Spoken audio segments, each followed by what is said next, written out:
요즘 아이들과 대화가 안 된다는 말 많이 들어보셨죠? 병원 대기실에서도 그렇습니다. 경로당에서도 마찬가지죠. 심지어 가족 모임에서도 같은 말이 나옵니다. 손주가 폰만 보고 말이 없다는 하소연이 들려요. 딸은 바빠서 그런지 예전처럼 속 얘기를 안 한다는 푸념도 있습니다. 이런 이야기를 듣다 보면 마치 세대 사이에 두꺼운 유리벽이 생긴 것처럼 느껴지기도 해요. 그런데 병원에서 잘 말하지 않는 중요한 사실이 하나 있습니다. 세대 간 단절의 가장 큰 원인이 뭘까요? 대화 부족이 아니라 대화 방식의 차이입니다. 국내 한 심리 연구에서 흥미로운 결과가 나왔어요. 부모 세대가 내가 옳다는 태도를 유지할수록 젊은 세대는 더 빨리 대화를 포기한다는 겁니다. 생각보다 심각하죠. 여러분은 어떠세요? 혹시 우리도 모르게 내 때는 마리아로 시작하는 말로 상대의 마음을 닫게 만든 적 없으신가요? 아니면 좋은 의도로 한 충고가 오히려 거리를 만든 건 아닐까요? 이런 질문을 스스로에게 던져보는 시간이 필요합니다. 사실 우리도 억울한 면이 있어요. 자식을 위해, 손주를 위해 평생을 살아왔는데 말이죠. 그런데 왜 우리 말은 잔소리로 들릴까요? 왜 우리의 경험은 꼰대질로 받아들여질까요? 이게 바로 오늘 우리가 풀어야 할 숙제입니다. 오늘은 바로 그 이야기를 해보려 합니다. 세대 소통에서 먼저 바뀌어야 할 건 사실 우리라는 걸 말이죠. 조금 불편한 이야기일 수도 있습니다. 하지만 끝까지 들어주신다면 분명히 도움이 될 거예요. 손주와 자녀가 먼저 다가오는 대화법을 알게 되실 겁니다. 가족 모임이 더 이상 어색하지 않을 거예요. 명절 때 어색한 침묵 대신 웃음소리가 가득할 겁니다. 변화는 언제나 용기 있는 사람부터 시작됩니다. 오늘 그 용기를 함께 내보시겠어요? 세대를 잇는 다리는 멀리 있지 않습니다. 바로 우리의 작은 변화에서 시작됩니다. 지금부터 그 방법을 하나하나 알려드리겠습니다. 우리 세대의 하루를 한번 떠올려 봅시다. 아침에 일어나면 제일 먼저 뭘 하시나요? 대부분 뉴스부터 보시죠. 아침 식사하면서 신문 읽는 분도 계십니다. 점심때쯤 되면 친구와 통화를 합니다. 저녁엔 가족 단톡방에 사진 한 장 올리고요. 이게 우리 세대의 평범한 일상입니다. 그런데 여기서 한 가지를 발견하셨나요? 우리의 대화 대부분은 정보 전달 중심입니다. 오늘 날씨 춥다고 말하죠. 밥 먹었냐고 물어봅니다. 건강 챙겨라고 당부합니다. 실용적이고 직접적인 대화를 선호해요. 이게 나쁘다는 게 아닙니다. 우리는 그렇게 배웠고 그렇게 살아왔으니까요. 하지만 젊은 세대의 대화 방식은 완전히 다릅니다. 그들은 정보보다 공감을 주고받아요. 내용 자체보다 그랬구나. 나도 그래 같은 반응이 훨씬 중요합니다. 무슨 일이 있었는지보다 어떤 감정을 느꼈는지를 나눕니다. 이게 요즘 세대의 대화 방식이에요. 국제 커뮤니케이션 보고에 따르면 흥미로운 결과가 나왔습니다. 요즘 2030세대는 공감 대화를 더 신뢰한다고 해요. 반대로 충고 중심 대화는 피로하게 느낀답니다. 즉, 우리가 좋은 의도로 한 말이 상대에겐 지적처럼 들릴 수 있다는 겁니다. 이게 바로 세대 간 대화가 어긋나는 지점이에요. 예를 들어볼까요? 손주가 시험을 망쳤다고 말합니다. 우리는 이렇게 대답하죠. 다음엔 더 열심히 해야지. 공부 시간을 늘려봐. 요즘 애들은 너무 놀아서 그래. 이게 우리 방식입니다. 문제를 해결해 주려는 거죠. 하지만 손주가 원하는 건 해결책이 아닙니다. 그냥 속상한 마음을 들어주는 것뿐이에요. 그럴 때는 이렇게 말해보는 겁니다. 많이 속상했겠다. 준비 많이 했는데 아쉽겠네. 이 한마디면 충분합니다. 상대는 이해받았다고 느끼거든요. 내가 너 위해 하는 말이야라는 문장이 있죠. 이게 세대 소통에서 가장 위험한 표현 중 하나입니다. 왜 그럴까요? 상대는 이미 그 말 뒤에 올 충고를 알고 있거든요. 방어 태세에 들어갑니다. 마음의 문을 닫아버려요. 그 대신 이렇게 바꿔보는 겁니다. 그럴 땐 힘들었겠다. 이 한마디가 세대를 잇는 다리가 됩니다.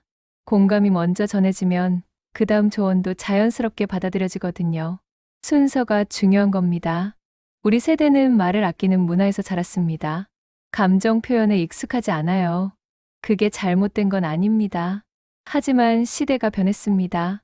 소통 방식도 함께 변해야 해요. 늦었다고 생각할 때가 가장 빠른 때입니다. 지금부터라도 천천히 바꿔가면 됩니다. 많은 분들이 이렇게 말씀하십니다. 요즘 젊은이들은 예의가 없다고요. 버릇이 없다고도 합니다. 가족을 소홀히 한다는 말도 자주 들려요. 정말 그럴까요? 데이터는 전혀 다른 이야기를 합니다. 한 청소년 가치관 조사 결과를 보면 놀랍습니다. 요즘 세대의 70% 이상이 가족과의 관계를 중요하게 생각한다고 답했어요. 우리가 생각하는 것보다 훨씬 높은 수치죠. 그럼 뭐가 문제일까요? 표현 방식이 다를 뿐입니다. 요즘 세대는 효도를 말보다 행동으로 보여주려 합니다. 매일 안부 전화를 하진 않아도 실제로 필요한 걸 챙겨주죠. 자주 찾아오진 않아도 올 때마다 뭔가를 해결해 줍니다. 이게 그들의 방식이에요. 우리와 다른 것뿐이지 사랑이 없는 게 아닙니다. 문제는 우리가 그 표현을 알아채지 못한다는 겁니다. 예를 들어볼까요? 손주가 말은 퉁명스럽습니다. 대화도 짧게 끊어요. 그런데 주말마다 찾아와서 컴퓨터를 고쳐줍니다. 핸드폰 문제도 해결해주죠. 이게 무엇일까요? 바로 사랑의 표현입니다. 딸이 자주 연락은 못합니다. 통화해도 바쁘다고 금방 끊어요. 섭섭하죠. 그런데 건강식품을 빠짐없이 챙겨 보냅니다. 병원 갈 날을 기억했다가 전날 문자를 보내요. 이것도 사랑입니다. 그들만의 방식으로 효도하는 겁니다. 우리는 말로 듣고 싶어 합니다. 사랑한다는 말, 고맙다는 말을 직접 듣고 싶죠. 그런데 요즘 세대는 그런 말을 잘하지 않아요. 대신 행동으로 보여줍니다. 누가 옳고 그른 게 아닙니다. 세대마다 표현법이 다른 거예요. 세대 소통은 말투보다 해석의 문제입니다. 요즘 애들 왜 그래라고 생각하는 순간 대화는 끝납니다. 저렇게 표현하는구나로 바라보면 오해가 이해로 바뀝니다. 관점을 조금만 바꿔보는 겁니다. 실제로 심리학 연구에서도 이런 결과가 나왔어요. 세대 간 갈등의 80%는 오해에서 시작된다고 합니다. 소통 부족이 아니라 해석의 차이가 문제라는 거죠. 그렇다면 해결책은 간단합니다.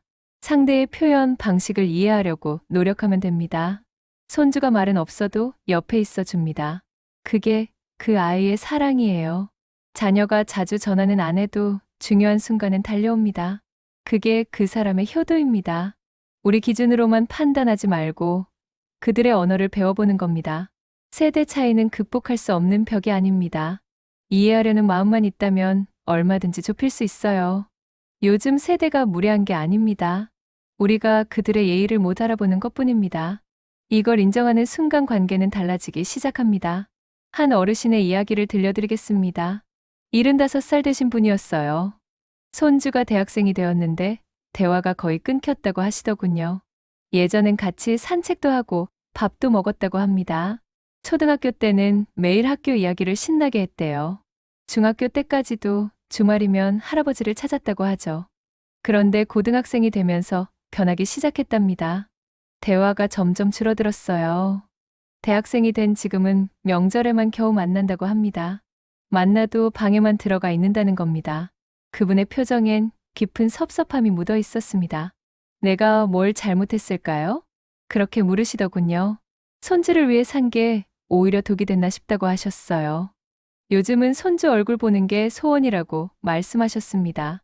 가슴이 아팠습니다. 그래서 손주에게도 이야기를 들어봤습니다. 전혀 다른 이야기가 나왔어요. 할아버지가 늘 옛날 얘기만 하신대요. 내가 뭘 말해도 결론은 그땐 안 그랬다고 합니다. 요즘 애들은 버릇이 없다는 말도 자주 하신다네요. 더 힘든 건 비교였다고 합니다. 친구 누구는 어떻게 하던데 너는 왜 그러냐는 말이요. 공부 이야기만 나오면 할아버지는 설교, 모두가 된다는 겁니다. 그럴 때마다 숨이 막힌다고 했어요. 그래서 점점 거리를 두게 됐답니다. 이 이야기를 들은 어르신은 한동안 말이 없으셨습니다. 정말 그랬냐고 물으시더군요. 내가 상처를 준 줄 몰랐다고 하셨어요.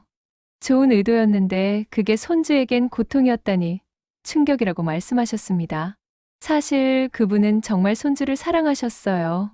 젊은 시절 고생한 이야기를 들려준 것도 교훈을 주려는 마음이었죠. 친구와 비교한 것도 동기부여를 하려던 거였습니다. 잘 되길 바라는 마음뿐이었어요. 하지만 그 마음이 제대로 전해지지 않았던 겁니다. 세대 소통은 의도가 아니라 결과로 판단됩니다. 아무리 좋은 의도라도 상대가 상처받으면 실패한 대화예요. 우리가 옳다고 해도 상대방이 이해하지 못하면 소용없습니다. 이게 세대 소통의 냉정한 현실입니다. 그분은 그제서야 깨달았다고 하시더군요. 손주와의 대화에서 내가 옳다는 생각부터 버려야 한다는 거려. 가르치려 하지 말고 이해하려 해야 한다는 걸 말입니다. 설득이 아니라 공감이 먼저라는 것도 알게 되셨대요. 세대 소통은 감정의 다리 위에서만 이루어집니다. 그 다리는 아주 약합니다. 조금만 무게가 실려도 쉽게 무너져요. 오히려 먼저 멈춰 서서 상대를 바라봐야 그 다리가 무너지지 않습니다. 이게 관계를 지키는 유일한 방법입니다. 이 어르신의 이야기는 남의 일이 아닙니다. 우리 모두의 이야기일 수 있어요. 손주나 자녀와의 관계에서 비슷한 경험 한 번쯤은 있으실 겁니다. 이제 변화가 필요한 시점입니다. 며칠이 지났습니다. 그 어르신이 용기를 내셨어요. 손주에게 메시지를 보냈습니다. 요즘은 어떤 음악이 좋아? 딱 이 한 문장이었습니다. 손주는 놀랐을 겁니다. 할아버지가 이런 질문을 한 적이 없었으니까요. 잠시 후 답장이 왔습니다. 좋아하는 가수 이름과 함께 유튜브 링크를 보내왔어요. 할아버지도 들어보시라고 했답니다. 어르신은 그날 밤 그 노래를 들어보셨대요. 처음엔 시끄럽다고 느꼈다고 합니다. 가사도 잘 안 들렸대요. 그런데 2번, 3번 듣다 보니 멜로디가 귀에 들어왔답니다. 가사를 검색해서 읽어보니 의외로 따뜻한 내용이었다고 해요. 다음날 어르신은 답장을 보냈습니다. 가사가 참 따뜻하구나. 할아버지도 좋더라. 이렇게 짧게 보냈는데 손주가 바로 전화를 했대요. 정말 들어보셨어요? 어땠어요? 질문이 쏟아졌답니다. 그날 2사람은 1시간 넘게 통화했다고 합니다.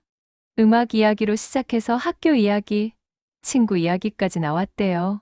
손주가 먼저 이것저것 물어봤답니다. 할아버지는 듣기만 했다고 해요. 조언하지 않고 그냥 들어줬다는 겁니다. 그 후로 2사람은 매주 음악을 공유합니다. 손주가 좋아하는 노래를 보내면 할아버지가 들어보고 감상을 말해줘요. 할아버지가 좋아하는 트로트를 보내면 손주도 한번 들어본답니다. 이렇게 음악이 그들의 대화 창구가 됐습니다. 무엇이 관계를 바꿨을까요? 특별한 기술이 필요했던 게 아닙니다. 할아버지가 먼저 손주의 세상에 관심을 보였다는 것뿐이에요. 가르치려 하지 않고 배우려 했습니다. 옳고 그름을 따지지 않고 그냥 이해하려 했어요. 대화의 기술보다 중요한 건 호기심입니다. 국내 인간관계 연구에 따르면 상대의 취향을 물어보는 행동이 신뢰를 쌓는 가장 빠른 방법이라고 해요. 왜 그럴까요? 질문은 상대에 대한 존중의 표현이기 때문입니다. 우리는 평생 가르치는 입장이었어요. 자녀를 가르치고 손주를 가르쳤죠. 그런데 이제는 배울 때가 됐습니다. 젊은 세대로부터 배워야 해요. 그들의 문화, 그들의 언어, 그들의 생각을 배우는 겁니다. 배움에는 나이가 없습니다. 75에도 새로운 음악을 들을 수 있어요. 80에도 손주의 세계를 이해할 수 있습니다. 중요한 건 마음가짐입니다. 내려놓고 받아들이는 자세가 필요해요. 그 어르신은 이제 손주와 매주 만납니다. 같이 카페도 가고 음악방송도 본다고 해요. 손주가 먼저 할아버지를 찾는답니다. 관계가 완전히 회복됐습니다. 변화의 시작은 딱 한 줄짜리 메시지였어요. 여러분도 할 수 있습니다. 이제 구체적인 방법을 알려드리겠습니다. 첫 번째 팁은 조언보다 공감을 먼저 하라는 겁니다. 이게 왜 중요할까요? 공감은 세대 간 대화의 기본 구조이기 때문입니다. 뇌 연구에서도 증명됐어요. 공감 반응이 일어날 때 신뢰 호르몬인 옥시토신이 증가한답니다. 상대가 나를 이해한다고 느끼면 마음의 문이 열리는 겁니다. 그 다음부터는 무슨 말을 해도 받아들여지기 쉬워져요. 구체적으로 어떻게 하면 될까요? 충고하고 싶은 마음을 일단 참으세요. 그랬구나, 그럴 수도 있겠다로 먼저 반응하는 겁니다. 상대가 완전히 말을 끝낼 때까지 기다려주세요. 중간에 끊지 마세요. 예를 들어볼까요? 자녀가 회사 일이 힘들다고 합니다. 우리는 바로 이렇게 말하고 싶죠. 그래도 참아야지. 직장 생활이 원래 그런 거야. 이건 조언입니다. 상대는 이걸 원하지 않아요. 이렇게 바꿔보세요. 많이 힘들었겠다. 그런 일이 있었구나. 먼저 공감해주는 겁니다. 그러면 상대가 더 말을 이어갑니다. 자연스럽게 대화가 깊어져요. 효과는 놀랍습니다. 상대가 마음을 열면 이후 조언도 자연스럽게 받아들여집니다. 억지로 들은 충고가 아니라 필요할 때 듣는 조언이 되는 거죠. 순서만 바꿨을 뿐인데 결과는 완전히 달라집니다. 두 번째 팁은 디지털로 다가가는 겁니다. 요즘 세대는 디지털 세상에 살고 있어요. SNS나 메신저가 그들의 주요 소통 창구입니다. 우리가 그 세계로 들어가야 합니다. 어렵다고 생각하실 수 있어요. 하지만 생각보다 간단합니다. 손주에게 이모티콘 쓰는 법을 물어보세요. 유튜브 구독하는 방법을 배워보세요. 카카오톡 프로필 사진 바꾸는 것도 도전해보는 겁니다. 중요한 건 자세입니다. 요즘 건 어려워라고 말하지 마세요. 한번 알려줘라고 말해보는 겁니다. 그러면 손주나 자녀가 기꺼이 가르쳐줍니다. 배우는 자세가 관계를 부드럽게 만들거든요. 실제로 해보신 분들 말씀을 들어보면 재미있다고 합니다. 이모티콘으로 대화하니 더 친근하게 느껴진대요. 영상 통화로 손주 얼굴 보는 것도 좋다고 하시더군요. 디지털이 거리를 좁혀주는 도구가 되는 겁니다. 한 어르신은 이렇게 말씀하셨어요. 처음엔 핸드폰 만지는 게 무서웠대요. 잘못 눌러서 뭐가 망가질까봐 걱정됐다고 합니다. 그런데 손주가 하나하나 알려주면서 관계가 좋아졌답니다. 이제는 손주보다 이모티콘을 더 많이 쓴다고 하시더군요. 배움에 두려움을 갖지 마세요. 실수해도 괜찮습니다. 모르는 게 당연한 거예요. 그 모르는 걸 물어보는 과정에서 대화가 생기고 관계가 가까워집니다. 이게 바로 디지털 소통의 힘입니다. 세 번째 팁은 공통 관심사를 만드는 겁니다. 대화의 70%는 공감 주제에서 시작된다고 해요. 같이 좋아하는 게 있으면 대화가 자연스럽게 이어지거든요. 그럼 어떻게 만들면 될까요? 요즘 인기 있는 드라마를 한번 봐보세요. 손주나 자녀가 보는 걸 같이 보는 겁니다. 처음엔 재미없을 수도 있어요. 그래도 몇 회 보다 보면 이해가 됩니다. 그리고 그걸 화제로 대화를 시작하는 거예요. 음식, 이야기도 좋습니다. 요즘 젊은 사람들이 좋아하는 음식점에 같이 가보세요. 새로운 맛을 경험하는 거죠. 여행지 이야기도 대화 주제로 좋아요. 손주가 가고 싶어 하는 곳을 물어보고 관심을 보이는 겁니다. 주의할 점이 있습니다. 이야기하다가 옛날엔 말이야로 마무리하지 마세요. 비교하지 않는 게 중요해요. 그냥 지금 얘기에 집중하는 겁니다. 과거 이야기는 상대가 물어볼 때만 하세요. 효과는 확실합니다. 공통 주제가 생기면 세대 간거리감이 줄어들어요. 대화가 자연스럽게 이어집니다. 어색한 침묵이 사라지죠. 가족 모임이 편해집니다. 네 번째 팁은 비교 대신 질문하는 겁니다. 이게 정말 중요한 포인트예요. 비교는 방어를 부르지만 질문은 대화를 열거든요. 구체적으로 설명해 드릴게요. 우리는 습관적으로 비교합니다. 우리 땐 이랬는데 너는 왜 그러냐고 말하죠. 친구 누구는 잘하던데 너는 왜 못하냐고도 합니다. 이런 말은 상대를 움츠러들게 만들어요. 자신감을 떨어뜨립니다. 이렇게 바꿔보세요. 우리 땐 그랬어. 대신 지금은 어떤가요? 요즘은 어떻게 하는지 궁금해요. 이렇게 질문하는 겁니다. 진심으로 궁금해하세요. 대답을 유도하려 하지 마세요. 내가 원하는 답을 끌어내려는 질문은 금방 들통납니다. 정말 궁금한 마음으로 물어보는 게 중요해요. 그러면 상대도 진심으로 답합니다. 한 예를 들어볼까요? 손주가 요즘 유튜버가 되고 싶다고 합니다. 우리 세대엔 생소한 직업이죠. 그럴 때 그게 무슨 직업이냐고 반대하지 마세요. 유튜버가 뭐 하는 건지 설명해 줄래? 이렇게 물어보는 겁니다. 손주는 신이 나서 설명할 겁니다. 어떤 콘텐츠를 만들고 싶은지, 왜 그 일을 하고 싶은지 말해주겠죠. 우리는 그걸 들어주기만 하면 됩니다. 판단하지 않고 이해하려고 노력하는 거예요. 효과는 놀랍습니다. 상대가 존중받는다고 느끼거든요. 자기 이야기를 들어주는 어른이 있다는 게 힘이 됩니다. 그러면 나중에 중요한 결정을 할 때 우리를 찾아와 상의하게 돼요. 신뢰 관계가 만들어지는 겁니다. 질문은 존중의 언어입니다. 상대를 인정한다는 뜻이에요. 너의 생각이 궁금하다는 메시지를 전하는 거죠. 이것만 잘해도 세대 소통은 절반 이상 성공입니다. 마지막 5번째 팁입니다. 칭찬은 세대의 언어를 넘는다는 것. 심리학 연구에 따르면 긍정적인 피드백은 관계 만족도를 2배 이상 높인답니다. 칭찬만큼 강력한 소통 도구는 없어요. 어떻게 칭찬하면 좋을까요? 요즘 참 열심히 산다. 이렇게 말해보세요. 그런 생각 멋지다. 이런 표현도 좋습니다. 구체적일수록 효과가 큽니다. 억지 칭찬은 하지 마세요. 진심이 느껴지지 않으면 오히려 역효과예요. 작은 것이라도 진심으로 인정해주는 게 중요합니다. 손주가 설거지를 했다면 도와줘서 고맙다고 말하세요. 자녀가 주말에 찾아왔다면 바쁜데 와줘서 기쁘다고 표현하세요. 칭찬받은 사람은 더 좋은 모습을 보여주려 합니다.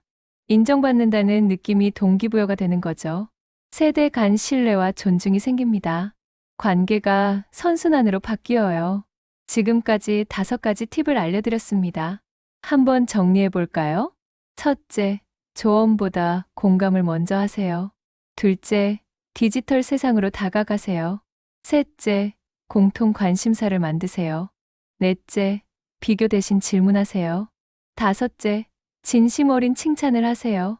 이걸 한 번에 다 하려고 하지 마세요. 하나씩 천천히 실천하면 됩니다. 오늘부터 한 가지만 바꿔보는 겁니다. 내일은 또 다른 한 가지를 시도해 보세요. 작은 변화가 모이면 큰 변화가 됩니다. 세대 소통의 핵심은 내가 옳다를 내려놓는 겁니다. 상대가 틀렸다고 증명하려 하지 마세요. 누가 이기는 게 중요한 게 아니거든요. 관계를 지키는 게 더 중요합니다. 상대의 세상을 이해하려는 작은 호기심 하나가 가족의 분위기를 바꿉니다. 마음의 거리를 좁혀줘요. 명절이 즐거워지고 가족 모임이 편해집니다. 손주와 자녀가 먼저 연락하게 됩니다. 먼저 다가가는 용기, 그게 진짜 어른의 품격입니다. 나이가 많다고 저절로 존경받는 게 아니에요. 존경은 만들어가는 겁니다. 이해하고 공감하고 배우려는 자세가 진짜 어른다움이죠. 변화는 어렵지 않습니다. 오늘 자녀나 손주에게 메시지 하나 보내보세요. 요즘은 어때? 이 짧은 질문 하나면 충분합니다. 거기서부터 새로운 대화가 시작될 거예요. 여러분이라면 할 수 있습니다. 평생 가족을 위해 살아오신 분들이잖아요. 이제 방법만 조금 바꾸면 됩니다. 결과는 분명히 따라올 겁니다. 세대를 잇는 다리는 멀리 있지 않습니다. 바로 우리의 작은 변화에서 시작돼요. 오늘이 그 시작점이 되길 바랍니다. 여러분의 가정에 따뜻한 대화가 가득하길 응원합니다. 이 영상이 도움이 되셨다면 좋아요와 구독으로 함께 마음을 나눠주세요. 여러분의 응원이 더 좋은 콘텐츠를 만드는 힘이 됩니다. 다음 영상에서 또 만나요. 건강하세요.